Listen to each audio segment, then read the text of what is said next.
Blue Apron is the #1 fresh ingredient and recipe delivery service in the country. For less than $10 per person, per meal, Blue Apron delivers seasonal recipes along with pre-portioned ingredients to make delicious home-cooked meals. You can choose from a variety of new recipes each week, or you can let the Blue Apron culinary team surprise you. They don't repeat recipes within a year. You won't get bored. Right now, they've got summer vegetable and egg paninis. They've got the soy-glazed pork and rice cakes with bok choy and marinated green beans. Customize your recipes each week based on your preferences. Blue Apron has several delivery options, so you can choose what fits your needs. No weekly commitment, so you only get deliveries when you want them. Each meal comes with a step-by-step, easy-to-follow recipe card and pre-portioned ingredients and can be prepared in 40 minutes or less. Guaranteed. Blue Apron's freshness guarantee promises every ingredient in your delivery arrives ready to cook, or they'll make it right. So check out this week's menu and get your first 3 meals free with free shipping by going to blueapron.com/Bomani. You'll love how good it feels and tastes to create incredible home-cooked meals with Blue Apron, so don't wait. That's blueapron.com/Bomani. Blue Apron, a better way to cook.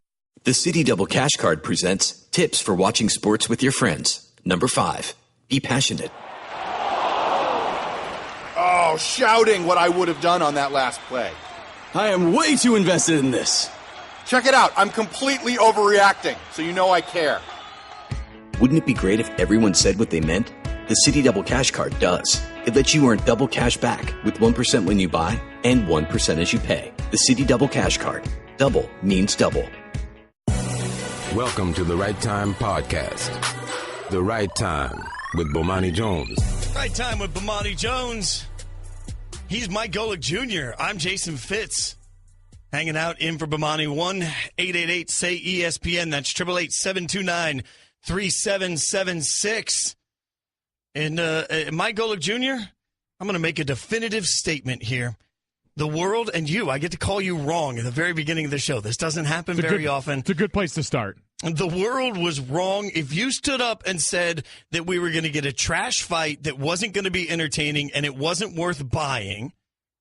Today, you have to stand up, eat a little crow, and admit to the world, guess what? What we actually got was entertainment. We got a fight that was entertainment, and that in and of itself was a victory for many people, myself included. Yeah, I mean, you can take it as a victory. I'll be glad to let you have that because I know you need that in your life at this point. But I think it's all about what you came into the fight expecting this weekend. And I think for the crowd, like myself, because you can twist my words if you want and say I was wrong, all I said going into this weekend was that turning on this fight, it ends whenever Floyd Mayweather wants it to end.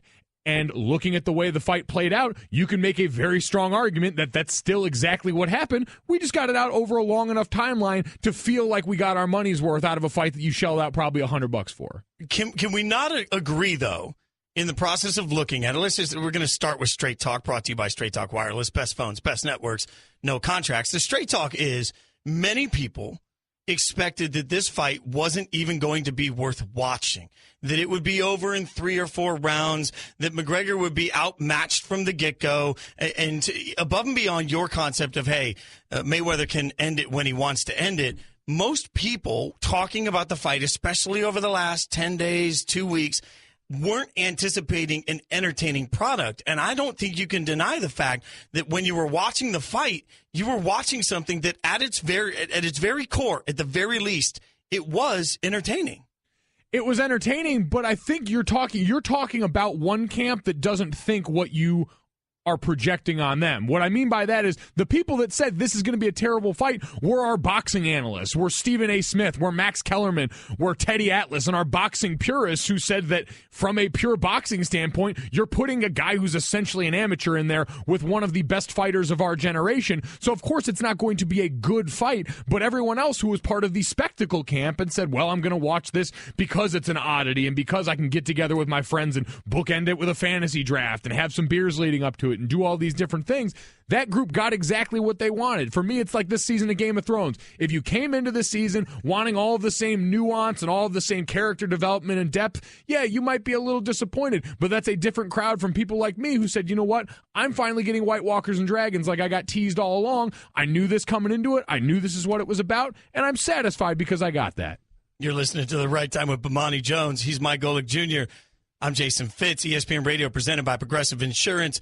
Okay, we'll show our differences in personality because, of course, you bring it back to a Game of Thrones reference. I I will bring it back like the man I am to a Britney Spears reference. Because, see, I was in Vegas over the weekend and took my wife. We went to see a Britney Spears concert, and it actually made me think of this fight before the fight had happened. We see Britney, and I'm watching, and I'm thinking, you know what? She's lip-syncing the whole show, and not even trying to hide the fact that she's lip-syncing the whole show. She's sort of dancing, but not really dancing. But there were so many lasers and so much video, and the dancers around her were so good that it was a spectacle. And I was looking at it thinking, this is exactly what I expected.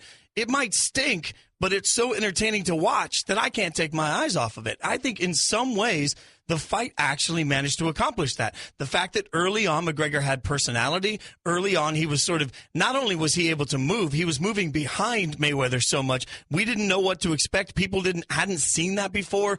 Watching it, it felt like he was on the verge of maybe losing control a little bit. It was interesting to watch because above and beyond everything else, you just didn't know what to expect, and you were sort of visually mesmerized by it. I think that's exactly what everybody needed in this fight. I got my money's worth out of the process of watching the fight, no matter how technically sound it was, because fact is, I was smiling the whole time I was watching it.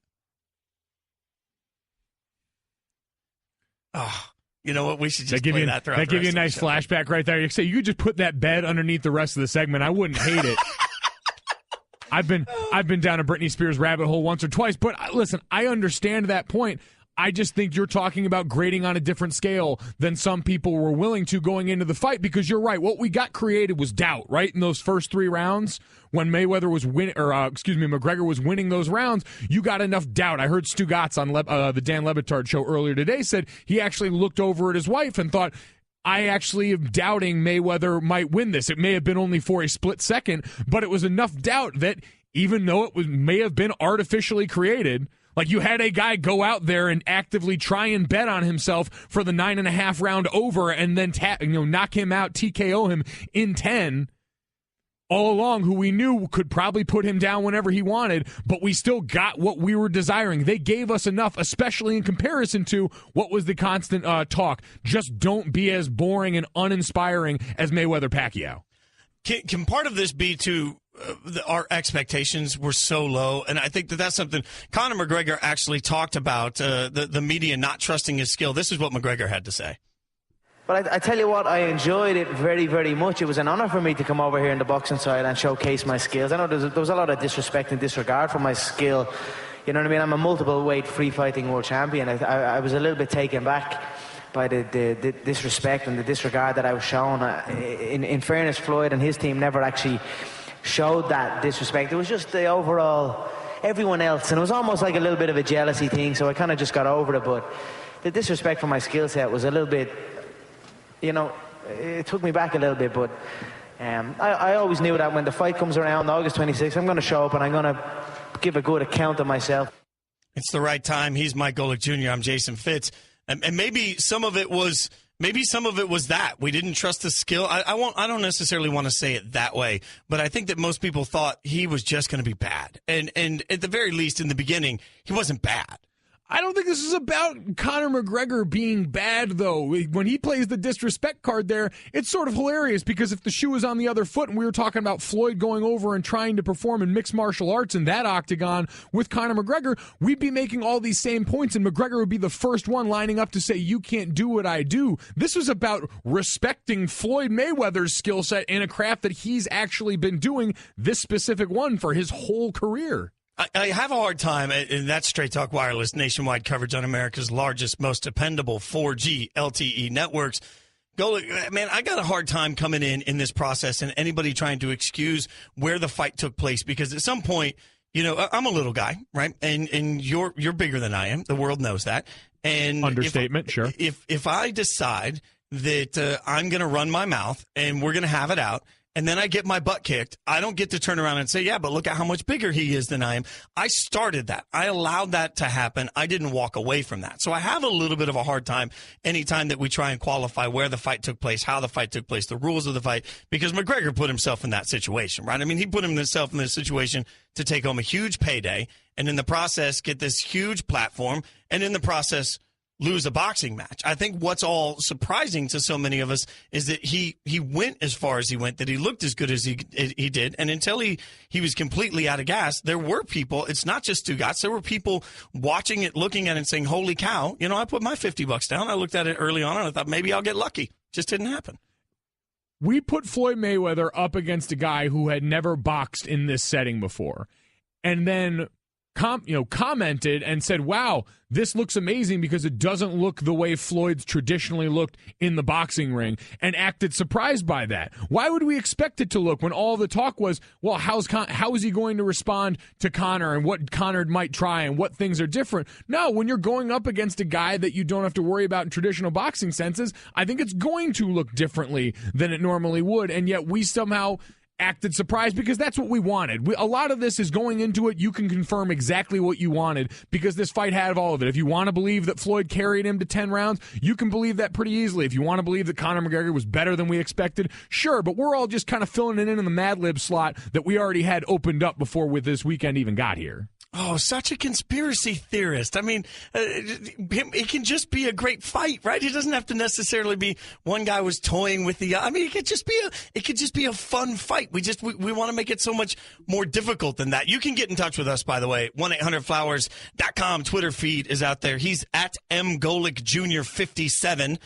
Yeah, that's right. At Golic Jr 57. I'm at Jason Fitz. You can get to us there. I want to continue the conversation because I have to ask you, Golic Jr., you and I both, I think, hate participation trophies. And the question is, are we suddenly cool with one here? Does McGregor get some credit for lasting 10 rounds? The Right Time with Bomani Jones.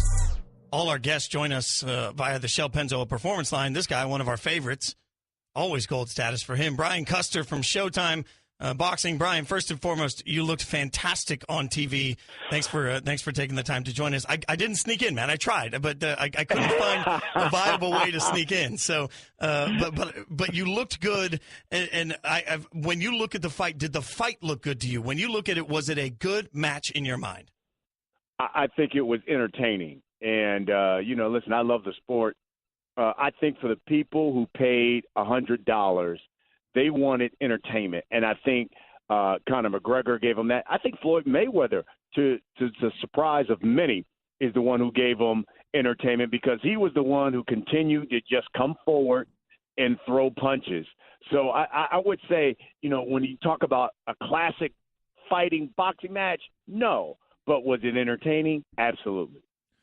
Brian, looking at this from the boxing side of things, was there anything that Conor McGregor did from a pure boxing standpoint, maybe technique-wise or other, that impressed you coming off of this night?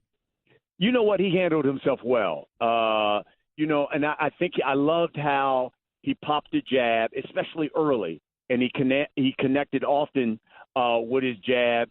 And, listen, he used it sometimes to set up big power punches, like if I'm not mistaken, the second round when he hit Mayweather with that uppercut, and Floyd came off his feet with that uppercut. So that was good. But you saw why he's a novice when it comes to actually boxing, because when he got hurt, and especially when he really got tired, he should have really held Floyd and clinched. And he didn't really know how to do it. He was grabbing him around his waist, things of that nature. That's what comes from experience with boxing, knowing how to clinch when you're tired, knowing how to clinch when you're hurt. So he didn't do that. That cost him. Other than that, listen, I think he did himself well. And I think we had talked about this in the past, Fitzy, when you asked me about this fight. Now, remember, I told you it can't go past 25 minutes because when you look at it, his record in the UFC, he had only gone they go 5-minute rounds, but he's only done it once in his career. And when he did it that one time, he gassed out against Nate Diaz. That's why I said it couldn't go past 25 minutes. It did, and that's what cost him. And you mentioned that. We're talking to Brian Custer from Showtime Boxing. You mentioned that he looked gassed. Is there anything he could have done differently in your mind to prep for that, or is this just one of those things that you have to have the experience? Experience, training. The one thing that Conor did that surprised some of us was, he kept all of his UFC guys. You would think he would hire, let's say, a boxing trainer, a boxing coach, but he didn't do that. He said, I have gotten to where I am with my team of guys, and I'm keeping them with me, even though they're mostly all UFC guys. And, he kept all of those guys for this fight. You got to train different. And, you remember during the show we had Pat Miletich on there, and he and Paulie Malignaggi did a great demonstration on things that MMA fighter has to do to convert himself to a boxer in the ring. But when we came out of that piece, one of the things I told him was, shouldn't his training been different? And Pat said, absolutely.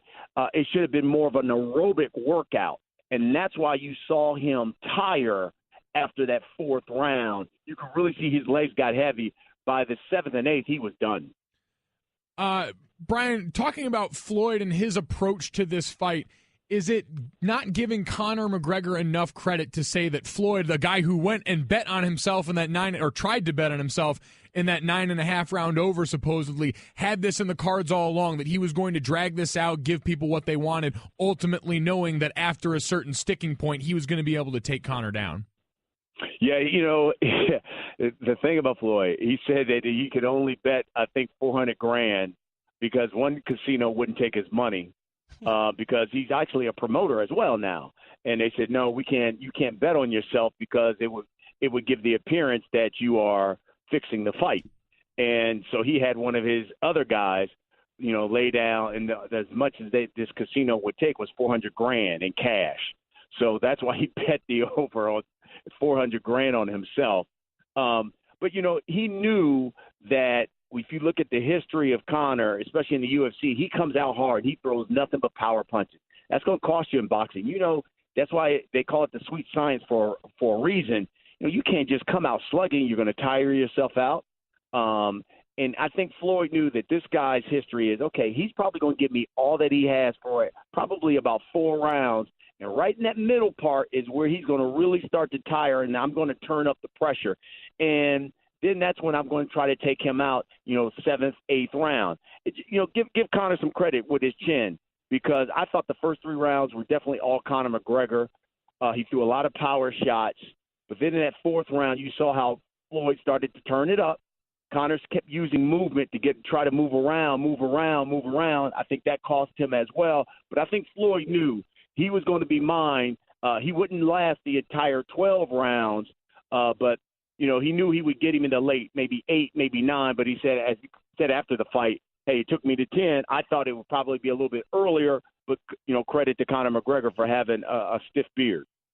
You can follow him on Twitter at BCusterTV. Man, Brian, great job by you. We appreciate you taking the time, and fantastic job on the broadcast, my friend. Hey, Fitzy, listen, I appreciate it. And next time, man, call me. Just call me. I will come out and bring you into the fight next time. Oh, you just made a personal assistant, buddy. You never thought you could. No, thanks, man. Great stuff. Thanks, Brian. You're with you. Hey, I'll absolutely take you up on that. Appreciate it, Brian. All right, be good, guys. The Right Time with Bomani Jones. You're listening to The Right Time, ESPN Radio, presented by Progressive Insurance. You can get in touch with us through the 1-800-Flowers.com Twitter feed at MGolic Jr., MGolic Jr. 57. I'm at Jason Fitz. The excitement, I've had the opportunity. Here's a random fact, by the way. I don't know, Golic Jr. You wouldn't remember these things, but this is almost our anniversary. In fact, it is the anniversary of the first day that I met Mike Golic Jr. today.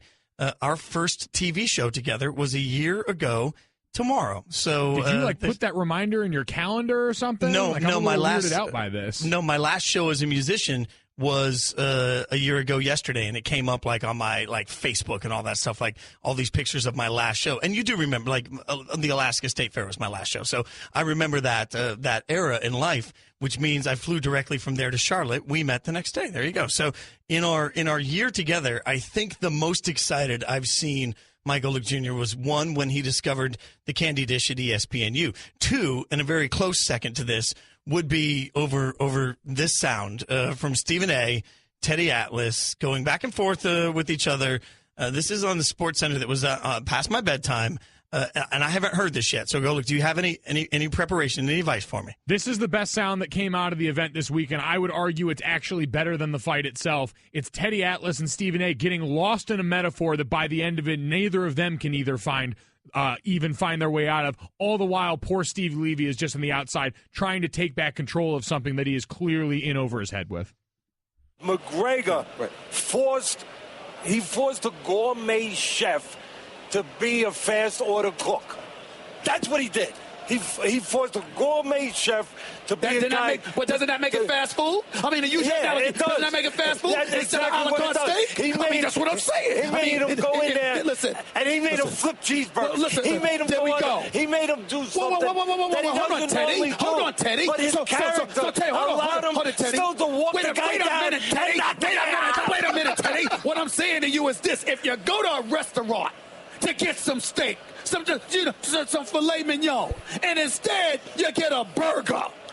Okay, ain't it a burger? I mean, it's just a burger. That's what we saw tonight. That's all I'm saying. That's all I'm saying. He made the adjustment to be what he had to be. He had to be that. That is fantastic. Oh, just hearing Steve Levy get that stiff arm at the end of that segment from both of them as he's trying to rein it back in, and Teddy Atlas is having none of it right there. The anger and the yelling and the accent that comes out of that was really, I mean, the word burger was barely understandable at the end of it. That is, they were passionate about the steak and the filet mignon and the burger bowl. Shannon brought this up, and it's so true. You can actually hear them both progressively trying to one-up each other's New York accent as this goes along. It's still a burger, right? It's still a burger. That's amazing. They don't do that in the South. Like, as somebody that lives in Nashville, like, you don't get more Southern in your drawl when you're yelling at somebody. But the New York accent definitely flipped to another level there. That was fantastic. No, but like my brother's wife's from Boston, and I can always hear when she gets angry, the accent that she normally hides starts to come out. Like with these two guys, the angrier they got, the less they could conceal their roots in all of this. And the best part is, I think they're arguing about the same thing. Like, they're both essentially arguing for the same side, that whatever was fast food is fast food. It's just that they're so used to having to disagree with someone, especially Stephen A., in the model that he usually operates in, that he couldn't let Teddy be right about the same thing he was trying to be right about. That accent has tons of upside. Brought to you by Upside. Now save big on travel and get a big gift card every trip you buy. You'll love Upside.com. That's Upside.com. I can't figure out, though, if I go to a steak place and I order filet and I get a burger, Shannon, how was that again? How's that burger thing? It's still a burger.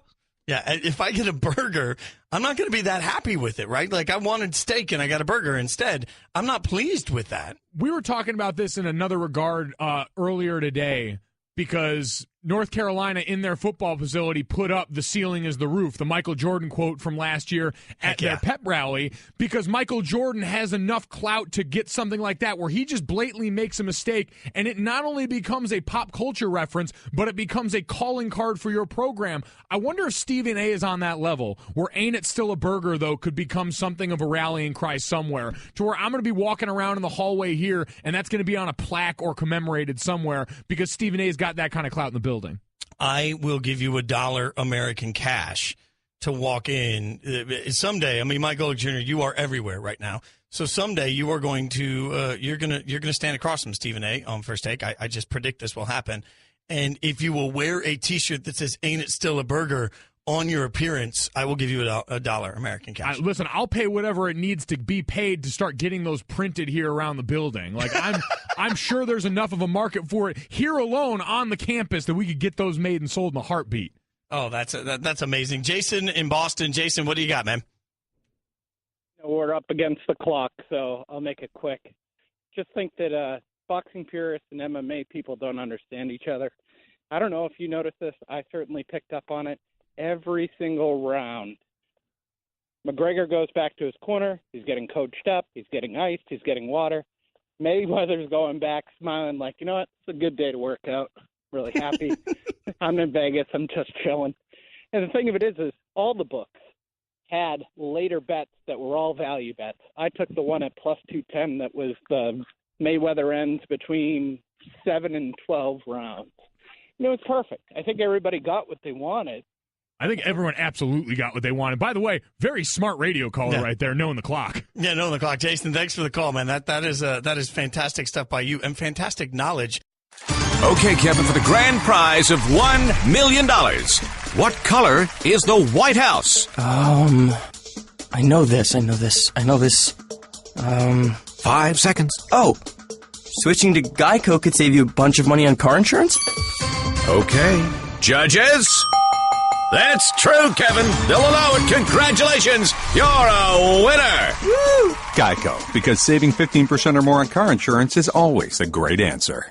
The Right Time with Bomani Jones. He's my Golic Jr. I'm Jason Fitz. In for Bomani.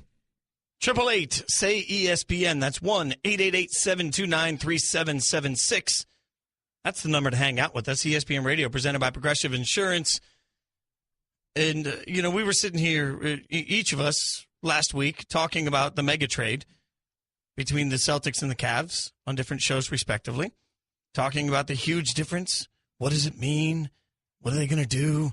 Does this get anyone over the hump and beat Golden State? Oh, that's the age-old question. You're required to ask that, right? You can't have an NBA conversation and not say the words Golden State. So we managed to sneak that in there.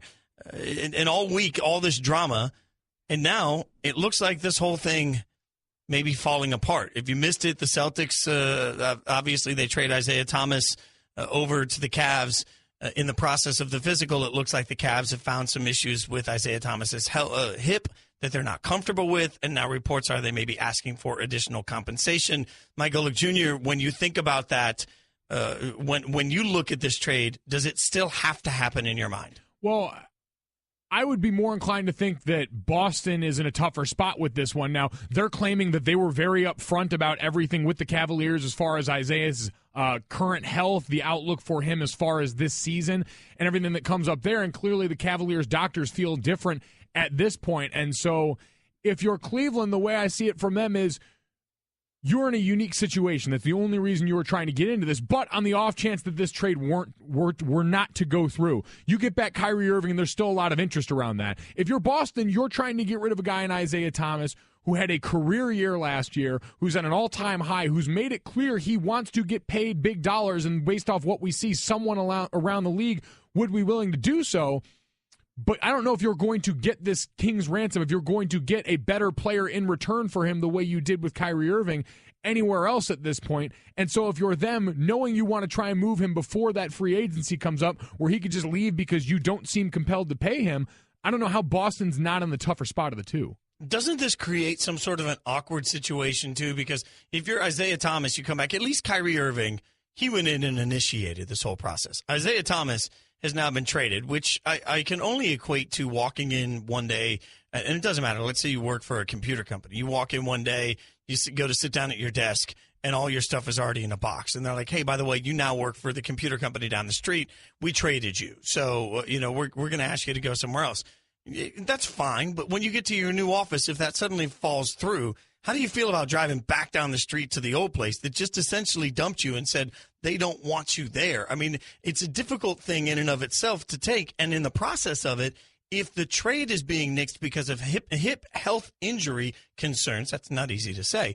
On top of that, then you have to look at it and say, what's his market value to anybody else? So it's not like he can suddenly insist he go somewhere else. He may be stuck where he is, and where he is, it's going to be human nature to feel very unwanted in the process. It will be, but when you look at what the two are going back into, like Kyrie Irving is going back into a place and in a locker room potentially then where he was the one that said, I want out. So now you're looking at the rest of the guys in that locker room you have to play with who we already hear about Kyrie not talking to for long stretches during the playoffs and create an even weirder scenario. At least Isaiah, the guys he's mad at are on the top floor of that building. You can go back into that locker room and be like, listen, none of these guys tried to kick me to the curb. I didn't have any bad blood with them. This was the front office making a very clear distinction. So that at least affects less of the day-to-day for me than with Kyrie. But to your point, I think Isaiah is a lot harder to move if this doesn't go through, knowing what we know now more about the injury concerns that are stalling it than Kyrie.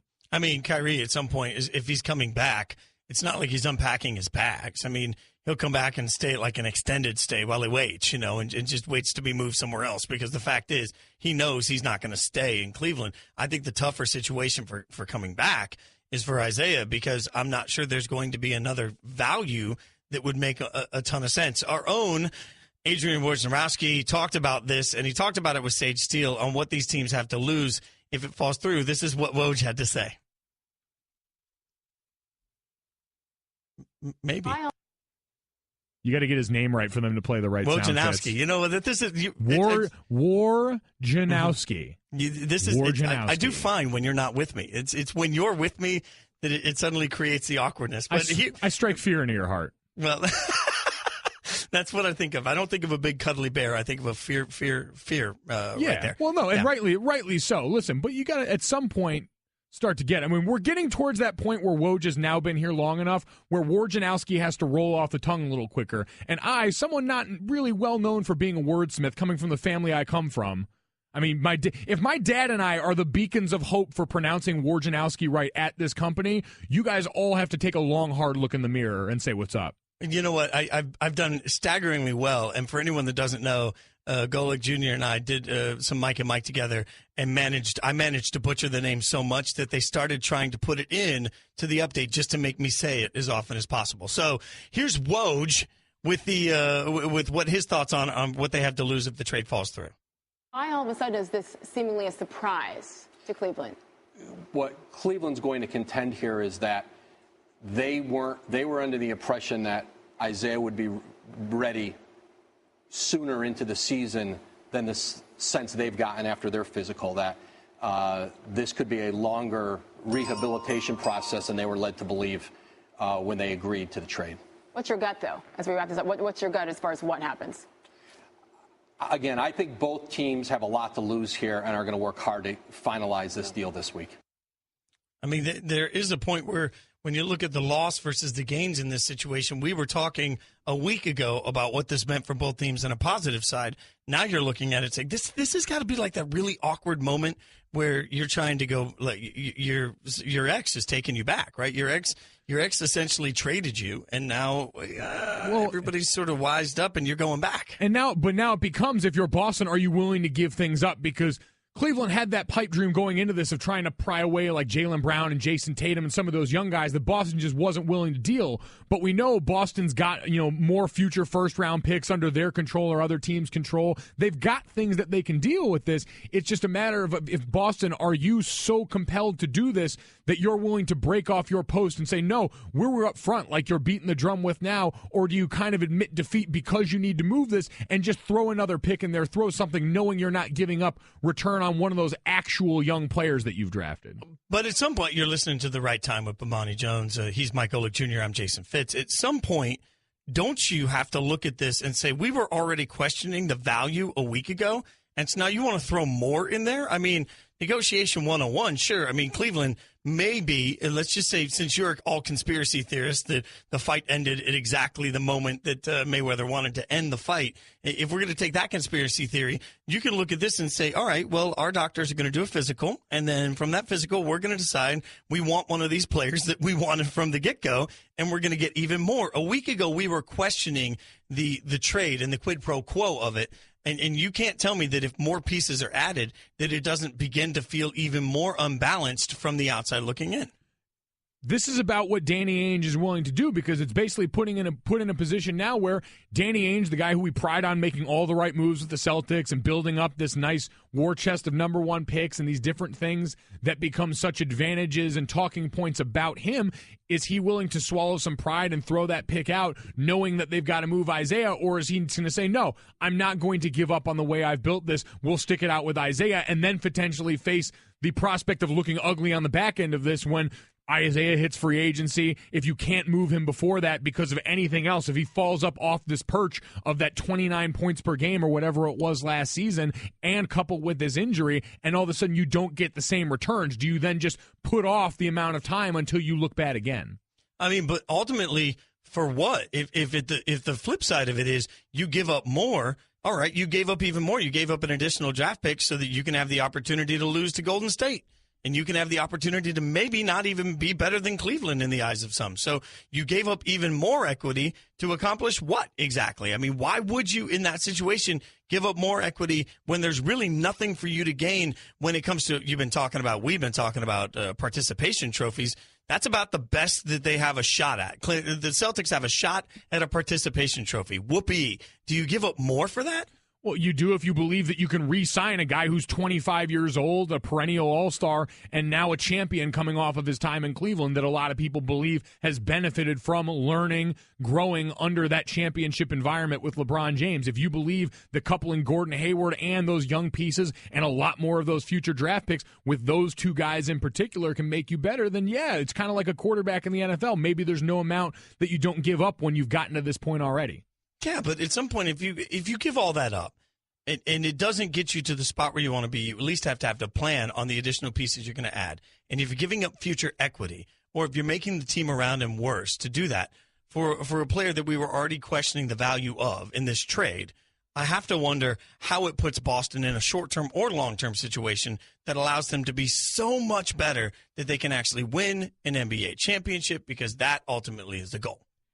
Listen, we've been allowing Danny Ainge to keep building for the future for a long time. I don't know why we'd stop now. And Kyrie Irving is still, in my mind, investing in the future. It's just doing it in a way that's less uncertain, maybe less hope-inspiring than draft picks that we can build into whatever we want. But still, as a young guy in this league who's one of the best at his position, I think it still can be an investment in the future if you believe you can ultimately re-sign him when he hits free agency. The Right Time with Bomani Jones. Right Time with Bomani Jones. But Bomani's not here. Instead, it's Mike Golic Jr. I'm Jason Fitz. They're letting us hold down the fort. 1-888-SAY-ESPN. That's 888-729-3776. You guys know ESPN Radio, presented by Progressive Insurance. And the Right Time is brought to you by Firestone Complete Auto Care. Keeping cars running newer, longer, whatever you drive a Firestone. So, Mike Golic Jr., we have another, this is sort of like the weekly thing. We come out of the preseason, and I feel like you're looking at Twitter at this point, not you specifically, but you, the society, is looking at Twitter, and they're keeping in track. It's like a running list. Who's standing, who's not standing, who's sitting, who's protesting. Everybody's trying to figure out what every single person is doing in the process of the national anthem at this point. And it's almost interesting to me in that sense that I feel like we're keeping score of everything going on. So we now have a situation where 49ers safety Eric Reid has taken a knee for the national anthem. He knelt with Colin Kaepernick last year. He said he was not going to kneel during the anthem this season, but that changed on Sunday. Does that impact you in some way? I mean, are we at a point, and for me personally, I'll just throw it out there, and I know that this isn't always popular. For me personally, I like my sports and my music to be escapism. I don't really care about my athletes or my entertainers trying to change the world. I just care about enjoying the sort of some time away. And I think that there's a lot of sports fans that I've talked to when I've hosted other shows on the network that are in that same boat. You know, that there's a point where it's like, let's just sit back and have some fun and watch some sports. So for me, this just doesn't have the hitting impact at this point. I think that, I'm looking at it saying, okay, he knelt. I don't really know where to go with it from there. What hits you about it? Well, I think at this point what hits me about it is it's starting to become more commonplace, and so people are starting to actually ask. I heard the turn happen a while ago where people said, all right, we've seen kneeling, now tell us what you're actually trying to talk about. And I'm like, that's great, because that's all anyone wanted to do from the beginning was get you to just ask about what they were trying to support. And so now we've gotten some of that, and that's why I thought it was interesting hearing from Eric Reid speaking after the game, because he said he wasn't going to kneel, and then he felt affected by current events and went out and had this to say about it after the game. Just had to change of heart. A lot of thinking, a lot of praying, talking to Colin. When we started last year, if you recall, we said that our goal was to raise awareness and shed light on the issues that were happening in our country. I think we accomplished that goal. What I was upset about was the narrative, the false narratives that was being told about us. People were saying that we're un-American, that we were against police entirely and the military, and that just wasn't true. And at first I thought that was a small sacrifice to pay to get the word out, to again raise that awareness. And I settled with thinking raising that awareness was victory. Then fast forward to Charlottesville, and the country sees what an un-American protest really looks like. And that's when I had my change of heart, because what Colin, Eli, and I did was a peaceful protest fueled by our faith in God to help make our country a better place. And I feel like I need to regain control of that narrative and not let people say that what we're doing is un-American, because it's not. It's completely American. We're doing it because we want equality for everybody. We want our country to be a better place. So that's why I decided to resume the protest. So you hear that and you say, all right, as we continue to look, because I'm with you, we've seen a lot of the same things, and so people kind of, especially in our line of work, like you said, maybe get tired of hearing about it the same way, but at least there you hear a thoughtful explanation of, I want to show people the contrast of what we've been doing versus what you saw happen in Charlottesville. Because for so long, what we did was demonized in a way that this truly bad thing that we all saw happen in Charlottesville should have been. And now you can hopefully see the difference when they're placed side by side. That's at least saying, all right, look at what we've been talking about and look at it at this new way. So I guess we're switching roles at this point, because early in the show you were the cynical, Mayweather decided when he wanted to end the bout, like the sort of jaded Mike Golic Jr. right there, little jaded for Gojo. I'm going to take the other side at this point and look at it and say, I think on this particular issue, so many people have made up their minds what it's about, and nobody's listening anymore. So everybody's yelling, but nobody's listening. And I don't think that anything that happens now is going to necessarily change that. There are certain times, if you've ever been in a relationship with somebody where all you guys do is yell, you realize at some point there's one or two things you can do. You can fix your communication style, or you can just end the relationship. And more often than not, it ends up being a end the relationship sort of situation, because you can't necessarily change the way people communicate. And you can go all day long communicating what you're trying to say. But, for example, I took a communication class years and years ago, and part of what they taught you in that class was how to convert your message into who's receiving it. So if you want to say something, if I want to say something to you, and I know you receive communication a certain way, then I have to actually translate my words to the best way to communicate to you if I want you to receive it the right way. So we took this whole team building thing back then to try and learn these skills. And what it really taught me is that most people don't do that. So you can take a knee and you can be right.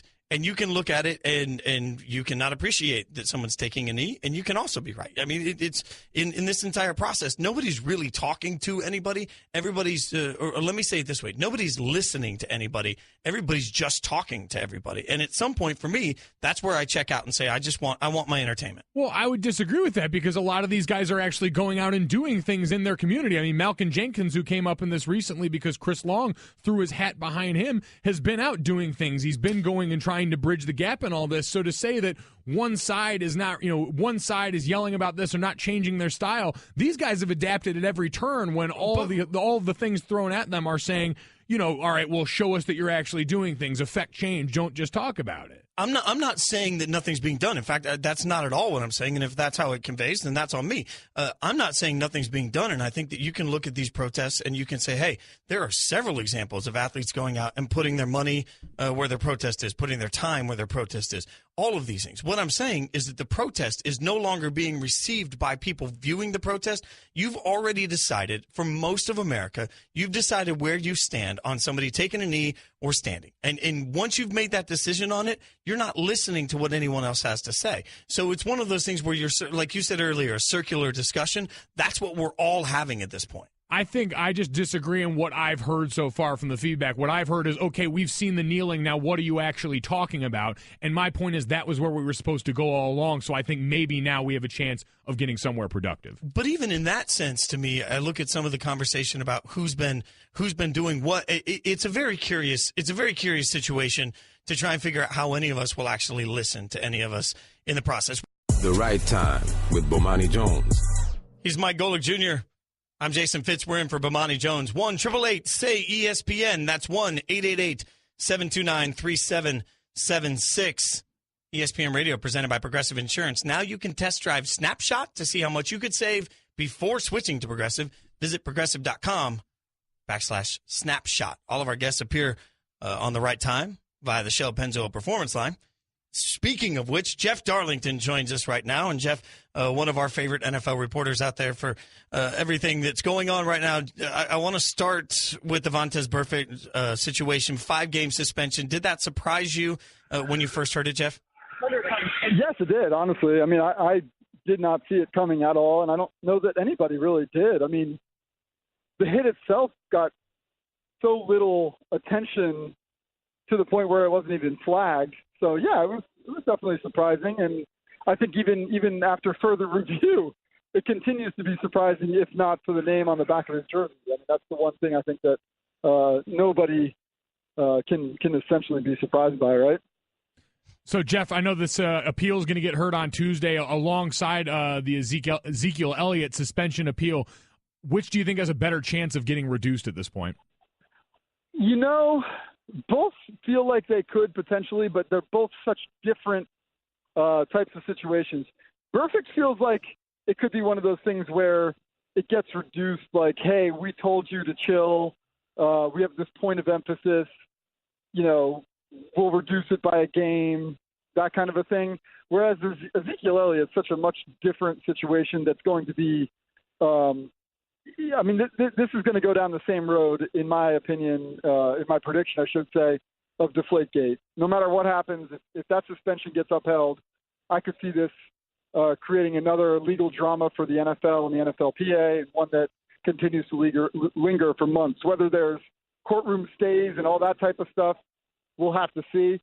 But I think the two situations, while they're happening coincidentally on the same day in New York, are incredibly different. Will definitely be, you know, and in very different results as well.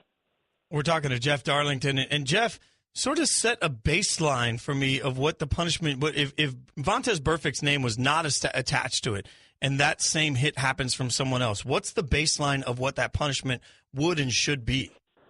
A fine, honestly. I mean, a hefty fine. It's that. I don't know. When you look at it, and I'm not suggesting that the NFL did not make the right call, because Burfict has lost the benefit of the doubt.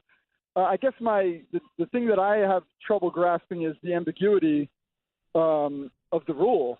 You know, the point of emphasis this year, it's not a new rule, it's a point of emphasis that a defenseless receiver has to be protected if he's hit from the side or from the back. And if you look at that play, to me it looks like it's close enough to the front where you could maybe justify like a penalty in a bang-bang moment. But beyond that, I don't know. I mean, it's within 5 yards. Like, it doesn't feel that illegal to me. So baseline, I would say a fine, even though in March at the owners' meetings, you know, teams were essentially told that refs have been empowered to eject or suspend players for hits like that. I just don't think that this specific hit falls under that umbrella. So truly, baseline, I'd say a fine at this point. Jeff, switching gears a little bit, the Patriots dealt a pretty impactful injury blow this weekend. How much do you think the loss of Julian Edelman is going to impact this offense this weekend, knowing what it's looked like in the past, going back as recently as 2015? So I struggle with this one because, like, we talk so much about next man up with the Patriots, and I get it because they have proven to be really good at that. But I just think that's so much easier said than done. And the one thing I was talking to people at the Patriots, they were saying that, like, his communication with Tom Brady is so good and so essential, especially in third down situations, that, like, that's not easily replaceable. The good news is that Chris Hogan has had a really exceptional camp and seems to be understanding, like, a very complex offense this year in year two, which so he could be the guy on the rise to potentially replace Edelman. And of course, you know, for the Patriots fans, they're probably really appreciating that they got Brandon Cooks, because he's just been looking like a beast this training camp too. So they've got the pieces in place to replace Edelman.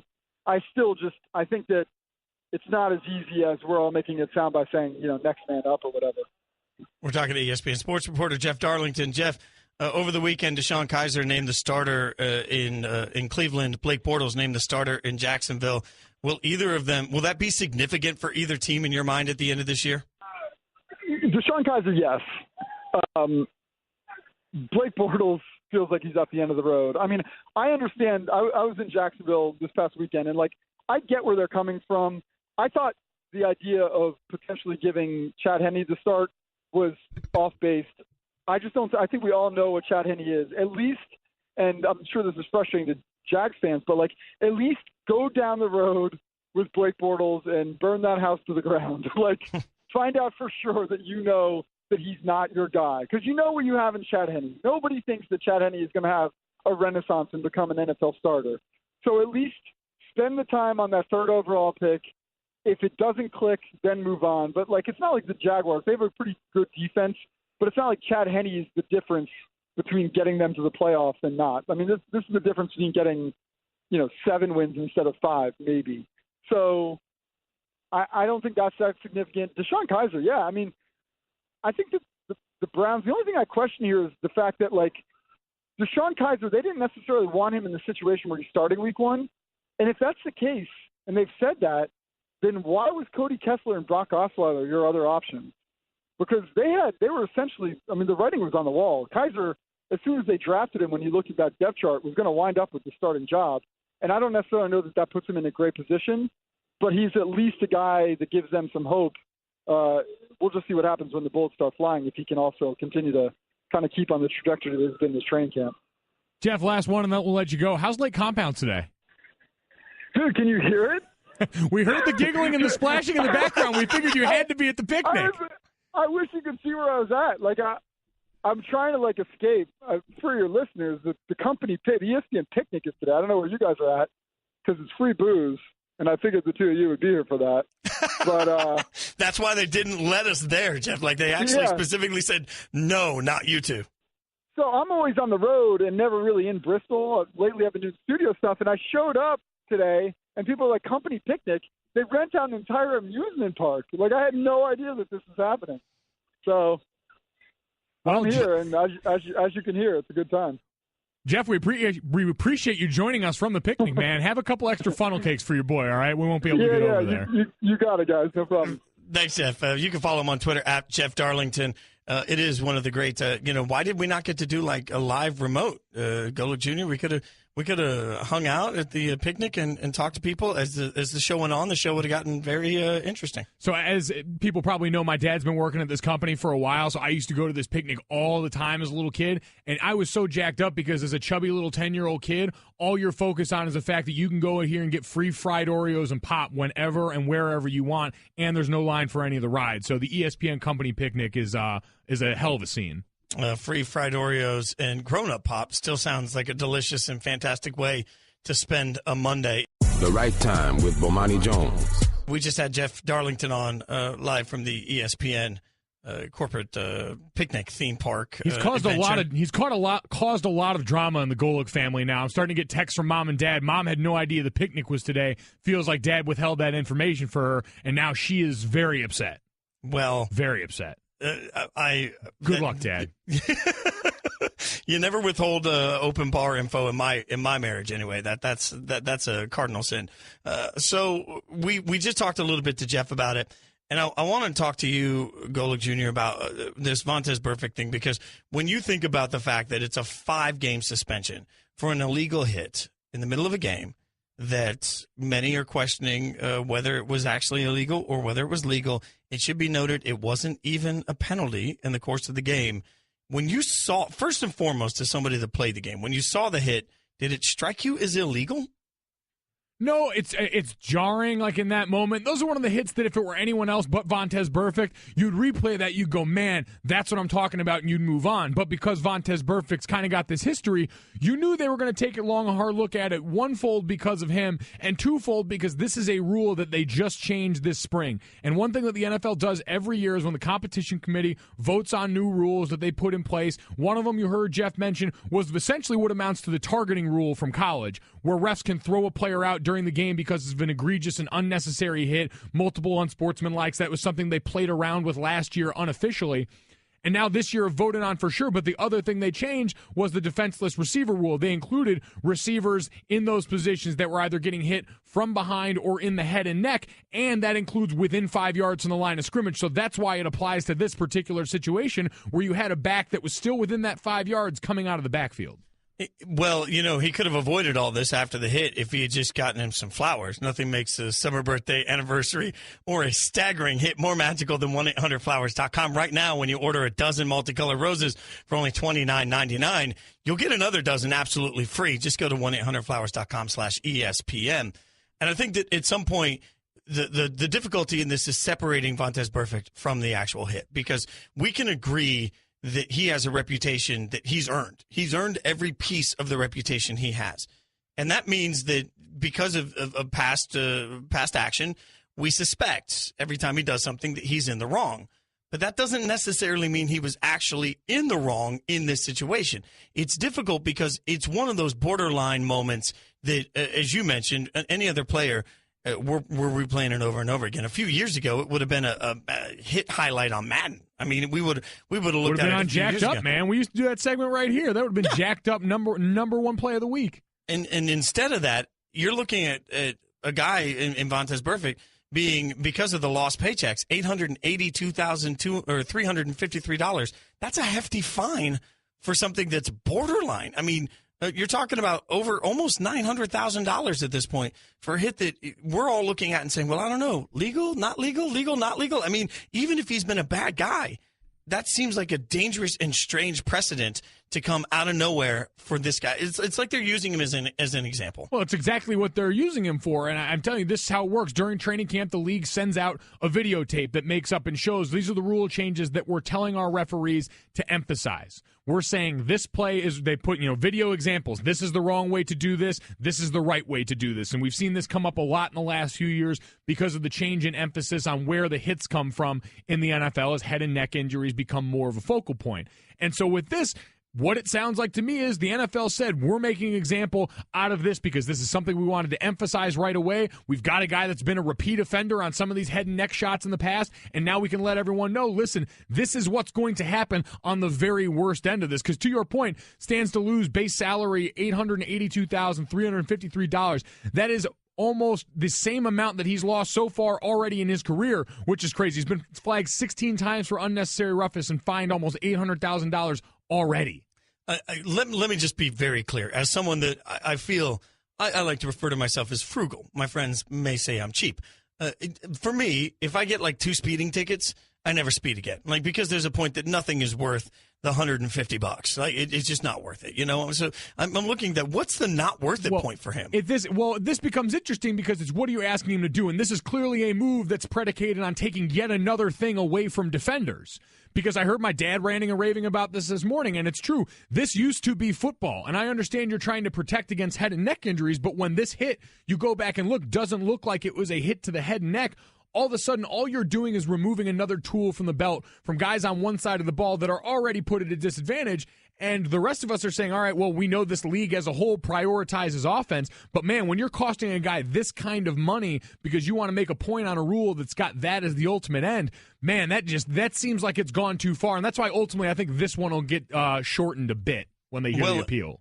And at some point, this is going to be the precedent. This is going to be the mark, the line in the sand, and that's the opportunity they have here. So however they turn around and adjust this, they've at least set a bar for what is expected for these guys and for what the punishment will be, and that's always a challenge in today's NFL, is to understand the bar of what punishment will be, where punishment has been, and what will be happening in the future. Thanks for listening to the Right Time Podcast. Please come back tomorrow for more, and don't forget to listen to The Right Time with Bomani Jones from 4 p.m. to 7 Eastern.